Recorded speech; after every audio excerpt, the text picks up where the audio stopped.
السلام علیکم۔ آج کے تاریخی ولاگ میں جانیں گے دیپال پور کی تاریخ کے حوالے سے۔ یہ شہر کسی بھی طرح اپنی قدامت پسندی اور عظمت کے لحاظ سے ٹیکسلا، ہڑپا اور موہنجو دڑو کی تہذیبوں سے کم نہیں۔ ہزاروں سالوں سے آباد یہ شہر آج بھی اپنے اندر بے شمار تاریخی ورثہ رکھتا ہے۔ آگے بڑھنے سے پہلے آپ سے ریکویسٹ ہے، جنہوں نے ابھی تک ہمارے چینل کو سبسکرائب نہیں کیا وہ چینل کو سبسکرائب کر لے۔ بر صغیر کا قدیمی شہر دریائے بیاس اور ستلج کے درمیان واقع یہ شہر دیپال پور، جو آج بھی زندگی کی دوڑ میں شامل زمانہ قبل از تاریخ بر صغیر پاک و ہند کا غالباً قدیم ترین زندہ شہر ہے، جس کی تاریخی عظمت و قدامت زمانہ قدیم کے معروف تہذیبیں ٹیکسلا، ہڑپا اور موہنجو دڑو کی تباہ شدہ بستیوں سے کسی بھی طرح کم نہیں۔ ہزاروں سال قبل جب آریہ قوم بر صغیر میں داخل ہوئی تو ان کا مسکن پرت سندھو یعنی 7 دریا میں راوی، چناب، ستلج، جہلم، بیاس، سندھ اور کابل تھا، جس کی مشہور بستیوں میں پاک پتن، اجودھن، قبولہ اور موجودہ دیپال پور تھی، جن کے تاریخی حقائق کسی حد تک معلوم ہو سکے۔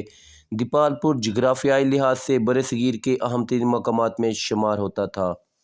محمد بن قاسم کی بھی یہاں آمد بتائی جاتی ہے۔ عہد رفتہ میں فوجی و تاریخی اہمیت کا حامل یہ شہر پنجاب کا دارالحکومت بھی رہا۔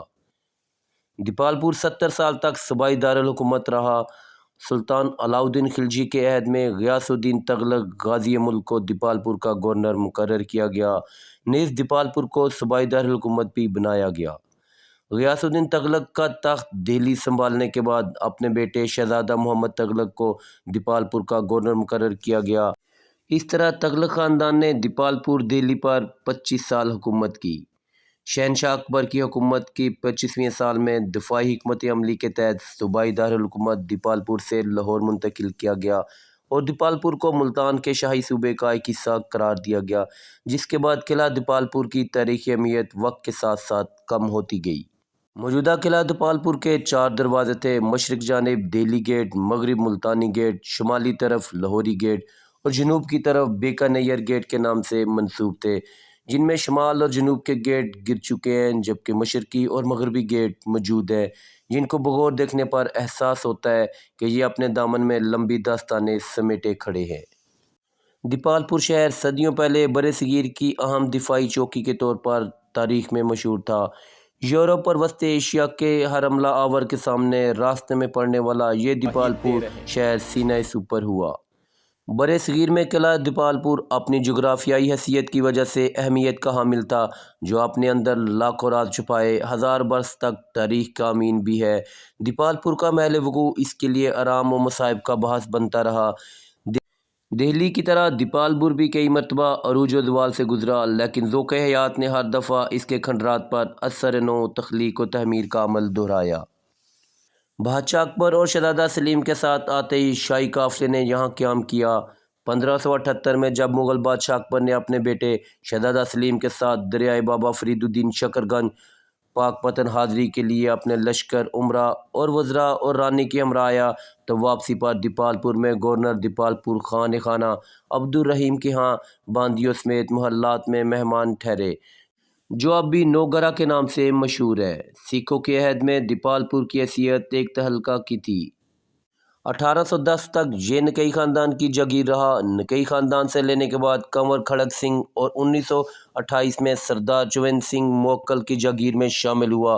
1840 میں اس کی موت تک وہ اس کی جاگیر میں رہا، پھر اس کے بعد اس کا بیٹا بیلا سنگھ اس کا جانشین بنا۔ انگریزوں کے پنجاب پر قبضے تک وہ جاگیر پر قابض رہا۔ یہاں متعدد قدیمی عمارتوں کے آثار پائے جاتے ہیں، ان میں لال جسراج کا مندر، شاہ جہاں دور کے وزرائے خانہ خانہ کی تعمیر کردہ مسجد، امام شاہ اور محمود شاہ نامی بزرگوں کے مزارات قابل ذکر ہے۔ 1919 کی ایک رپورٹ کے مطابق یہ قصبہ ضلع ساہیوال مٹکمری، جو اس وقت کہلاتا تھا، کی تحصیل تھا اور یہاں طلباء و طالبات کے الگ الگ ڈگری کالج، تحصیل سطح کی عدالتیں، دفاتر، اہم قومی بینکوں کی شاخیں، تحصیل ہیڈ کوارٹر، ہسپتال، متعدد ہائی و مڈل اسکول اور پرائمری اسکول موجود تھے۔ کپاس، گندم، گنا یہاں کی اہم زرعی پیداوار ہے، جبکہ شہر میں تجارت کی متعدد مارکیٹیں اور بازار ہیں۔ پرانا شہر 3 دروازوں ٹھٹھیاری دروازہ، ملتانی دروازہ اور شمالی دروازہ کے اندر ہے، جبکہ کئی جدید آبادیاں ان کے گرد آباد ہو چکی ہیں۔ موجودہ فاطمہ جناح پارک، جو اس دور میں ایک وسیع میدان تھا، یہاں پر عمرہ اور حفاظتی دستوں نے پڑاؤ ڈالا، جن کے لیے یہاں پر ایک پختہ کنواں جاری کیا گیا جو پڑاؤ والا کے نام سے منسوب ہوا۔ دیپال پور لفظی طور پر ایک کھویا ہوا شہر ہے، کیونکہ اس کی تاریخی یادگاروں کو محفوظ رکھنے اور اسے سیاحتی نقشے پر لانے کے لیے حکومت کی طرف سے اسے مکمل طور پر نظر انداز کیا جا رہا ہے۔ یہ کہنے کی ضرورت نہیں کہ اس کی تاریخی اثاثوں کو منظر عام پر لانے کے لیے ایک بڑی کوشش کی ضرورت ہے۔ اس کی قدیم تاریخ کو یہاں سیاحت کو فروغ دینے میں اہم کردار ادا کر سکتی ہے۔ تقسیم ہند کے وقت یہاں رہنے والے ہندو اور سکھ اپنی یادگاریں چھوڑ گئے، جو اس بات کی یاد دہانی کرواتی ہیں کہ یہ شہر کبھی ہندوؤں اور سکھوں کا مسکن ہوا کرتا تھا۔